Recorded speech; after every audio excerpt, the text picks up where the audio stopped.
Magandang umaga muli mga idol. Ngayon naman ay binisita natin itong palayan ni Mang Gusting na merong tanim na RC222 mga idol. Ngayon ay ang ika-46 days nito mga idol at nagpapa-spray tayo ng pang-ulmog o brown plant hopper mga idol. Nag-spray tayo dito ng chest at hinaluan natin ng brodan mga idol. Ayan. Tanghali na ito mga idol.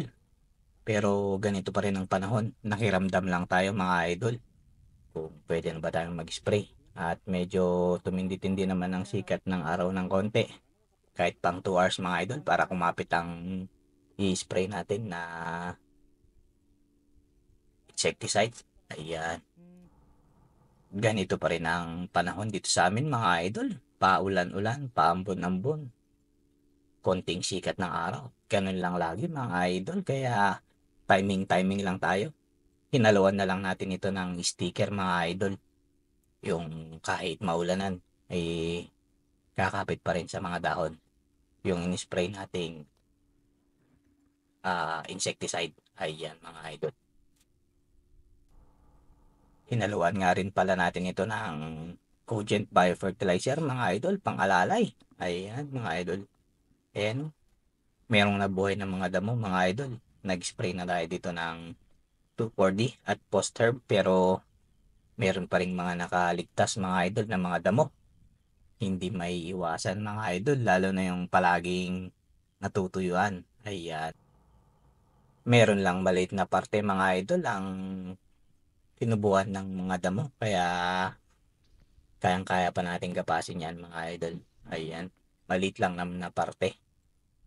Ayan. Malinis pa ang ating mga pinitak idol. Ay ang ating mga tambak. Ayan. Tinitingnan natin ang mga puno kung meron bang mga insektong nakakapit o kaya uod na nakakapit mga idol. Awa ng Diyos ay wala naman mga idol. Pero aagapan pa rin natin.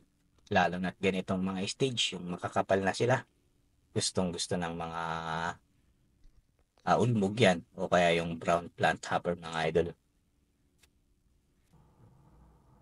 Ayan, hinihintay na lang natin ito na maglabas ng mga uhay idol at i-sprayan na naman natin.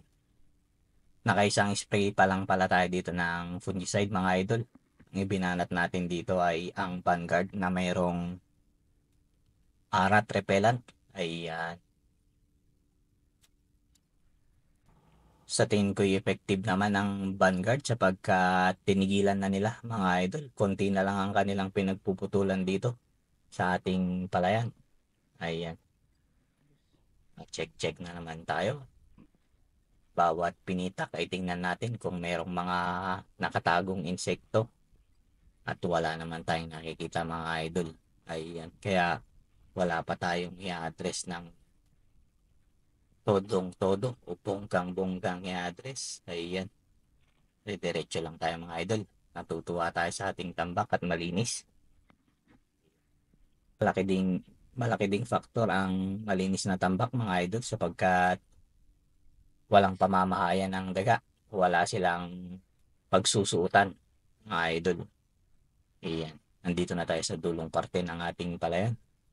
At halos pantay-pantay ang mga tubo nila mga idol. Ayan. Maliban sa mga kunting pinagputulan ng mga daga, ay ayos na ayos pa sila.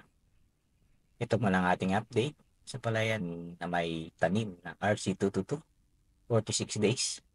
Magandang umaga.